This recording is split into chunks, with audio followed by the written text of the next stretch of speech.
ஆந்திராவில் நடந்த துப்பாக்கிச் சூட்டில் 20 பேர் கொல்லப்பட்ட விவகாரம் தொடர்பாக அம்மாநில உயர்நீதிமன்றத்தில் டிஜிபி ராமுடு அறிக்கை தாக்கல் செய்துள்ளார். திருப்பதி வனப்பகுதியில் தமிழகத்தைச் சேர்ந்த மரம் வெட்டும் தொழிலாளர்கள் 20 பேர் சுட்டுக் கொல்லப்பட்டது தொடர்பாக சிபிஐ விசாரணைக்கு உத்தரவிடக் கோரி மக்கள் உரிமம் குழு என்ற அமைப்பின் சார்பில் ஆந்திர உயர்நீதிமன்றத்தில் பொதுநல வழக்கு தொடரப்பட்டது. இவ்வழக்கில் பதில் மனு தாக்கல் செய்ய ஆந்திர டிஜிபிக்கு உத்தரவிடப்பட்டு இருந்தது.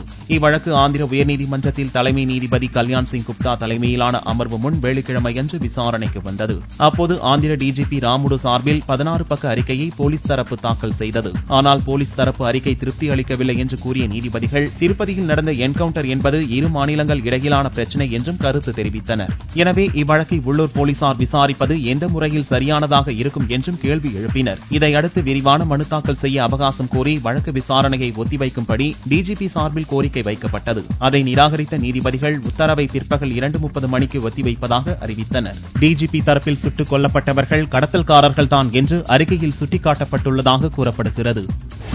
ஆந்திராவில் நடந்த துப்பாக்கிச் சூட்டில் கொல்லப்பட்டோரின் உடல்களை மறுபிரேத பரிசோதனை செய்ய உத்தரவிட முடியாது என்று சென்னை உயர்நீதிமன்றம் நிராகரித்துள்ளது. ஆந்திராவில் செம்மர கடத்தலில் ஈடுபட முயன்றதாக தமிழகத்தைச் சேர்ந்த 20 பேர் ஆந்திர தனிப்படை போலீசாரால் சுட்டுக் கொல்லப்பட்டனர். இவர்களின் உடல்கள் அவரவர் சொந்த ஊர்களுக்கு கொண்டுவரப்பட்ட நிலையில் திருவண்ணாமலை மாவட்டம் போளூர் தாலுகா வேட்டகிரி பாளையத்தைச் சேர்ந்த சசிகுமார் மனைவி முனியம்மாள் என்பவர் சார்பில் சென்னை உயர்நீதிமன்றத்தில் வியாழனன்று அவசர மனு தாக்கல் செய்யப்பட்டது. அதில் ஆந்திராவில் துப்பாக்கிச் சூட்டில் இறந்தவர்களின் உடல்களை மறுபிரேத பரிசோதனை செய்ய உத்தரவிட கோரப்பட்டிருந்தது. இம்மனு சென்னை உயர்நீதிமன்றத்தில் நீதிபதி சத்யநாராயண அமர்வு முன் வெள்ளியன்று காலை விசாரணைக்கு வந்தது. ஆந்திராவில் இந்த சம்பவம் நடந்திருப்பதால் உயர்நீதிமன்ற எல்லைக்குள் வராது என்று கூறி மறுபிரேத பரிசோதனை கோரிக்கையை நீதிபதிகள் நிராகரித்தனர். அதே நேரம் இது தொடர்பாக சம்பந்தப்பட்ட நீதிமன்றத்தை அணுகலாம் என்றும் அந்த நீதிமன்றத்தின் உத்தரவை பெறும் வரை உடல்களை பதப்படுத்தி வைக்கும்படியும் நீதிபதிகள் உத்தரவிட்டனர். இவ்வழக்கின் அடுத்த விசாரணை ஏப்ரல் 15ஆம் தேதிக்கு ஒத்திவைக்கப்பட்டது.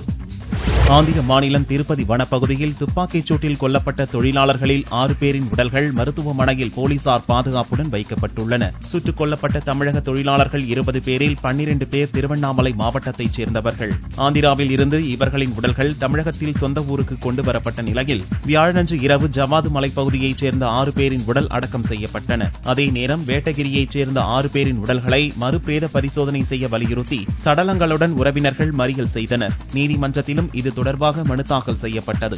இந்த மனு மீதான விசாரணை வெள்ளியன்று நடைபெறும் என்று தெரியவந்ததை அடுத்து 6 பேரின் உடல்களையும் திருவண்ணாமலை அரசு மருத்துவமனைக்கு கொண்டு சென்ற போலீசார் அங்கு பாதுகாப்பும் அளித்துள்ளனர். புதுச்சேரியில் பணிமனையில் நிறுத்தப்பட்டிருந்த ஆந்திர மாநில பேருந்து மர்ம நபர்களால் தீ வைத்து எரிக்கப்பட்டது. ஆந்திர மாநில வனத்துறையினர் நடத்திய துப்பாக்கிச்சூடு சம்பவத்தை தொடர்ந்து தமிழகம் மற்றும் புதுச்சேரியிலிருந்து ஆந்திராவிற்கு பேருந்துகள் வெள்ளியன்று அதிகாலை முதல் போலீஸ் பாதுகாப்புடன் இயக்கப்பட்டன. சில பேருந்துகள் பயணிகள் இல்லாமல் புறப்பட்டுச் சென்றன. இந்நிலையில் புதுச்சேரி திருவள்ளுவர் பணிமனையில் நிறுத்தப்பட்டிருந்த திருப்பதி பேருந்தில் வியாழனன்று இரவு திடீரென்று தீப்பிடித்தது. தகவல் அறிந்து சம்பவ இடத்திற்கு விரைந்து வந்த தீயணைப்பு வீரர்கள் தீ மேலும் பரவாமல் அணைத்தனர். மர்ம நபர்கள் பேருந்துக்கு தீ வைத்ததாக கூறப்படுகிறது. இச்சம்பவம் குறித்து போலீசார் விசாரணை நடத்தி வருகின்றனர். துப்பாக்கிச் சூட்டில் பலியானோருக்கு தேமுதிக தலைவர் விஜயகாந்த் தலா 50,000 ரூபாய் நேரில் வழங்கினார். அதிமுக பொதுச் செயலாளர் ஜெயலலிதா தலா 2 லட்சம் ரூபாய் வழங்க உத்தரவிட்டுள்ளார். திருவண்ணாமலைக்கு வியாழனன்று நேரில் வந்த விஜயகாந்த் வேட்டகிரி பாளையம் கிராமத்திற்கு நேரில் வந்து தலா 50,000 ரூபாய் வழங்கினார். முன்னாள் முதல்வர் ஜெயலலிதா வெளியிட்ட அறிக்கையில் ஆந்திர போலீசாரின் நடவடிக்கை மீது சந்தேகம் கிளப்பியவர் அதிமுக நிர்வாகிகள் பலியானோரின் குடும்பத்தினரை நேரில் சந்தித்து தலா 2 லட்சம் ரூபாய் வழங்குவர் என்று தெரிவித்துள்ளார்.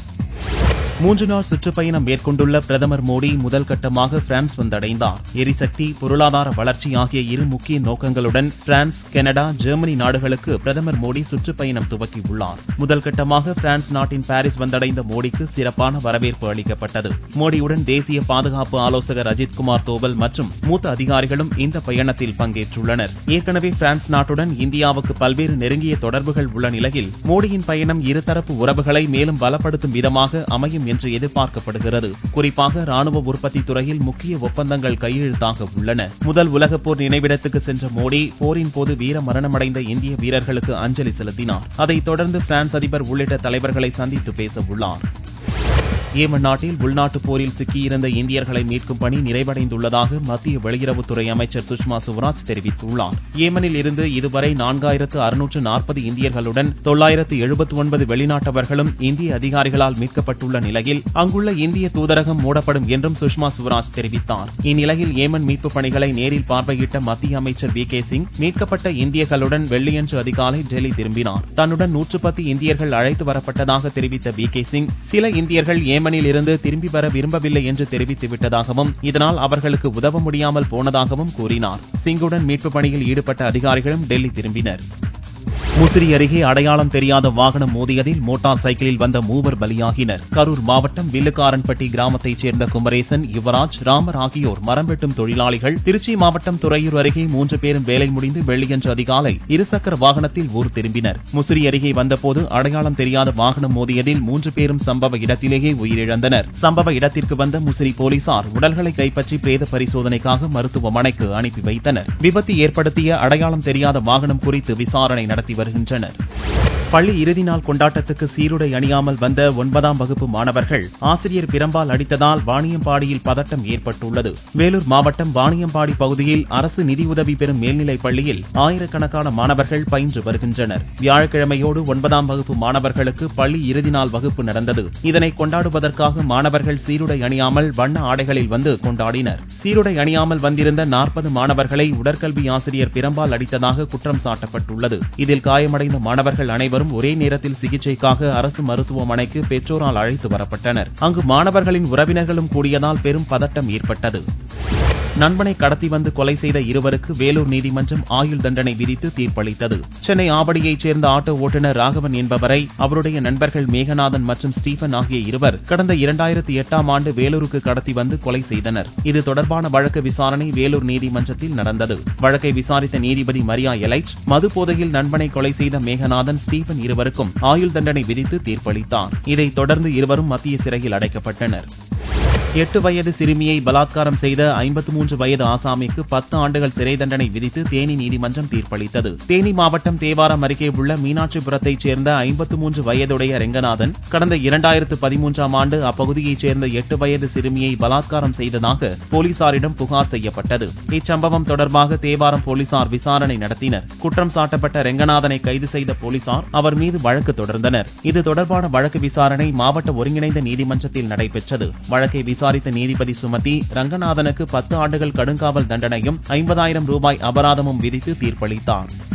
இலங்கைக்கு கடத்த இருந்த 5 கோடி ரூபாய் மதிப்பிலான கடல் அட்டைகள் பறிமுதல் செய்யப்பட்டன. தடை செய்யப்பட்ட அரிய வகை கடல்வாழ் உயிரினமான கடல் அட்டைகளை நாகப்பட்டினத்தில் இருந்து இலங்கைக்கு கடத்த இருப்பதாக கடலோர பாதுகாப்பு போலீசாருக்கு தகவல் கிடைத்தது. இதையடுத்து சால்சோட் பகுதியில் உள்ள மீன் பதப்படுத்தும் நிறுவனங்களில் திடீர் சோதனை நடத்தினர். அங்குள்ள சேமிப்பு கிடங்கு ஒன்றில் 5 கோடி ரூபாய் மதிப்பிலான கடல் அட்டைகள் பதுக்கி வைக்கப்பட்டிருந்தது கண்டுபிடிக்கப்பட்டது. கடல் அட்டைகளை மீட்ட அதிகாரிகள் கடத்தலில் ஈடுபட்ட குபேந்திரன், செந்தில் ஆகிய இருவரை கைது செய்தனர்.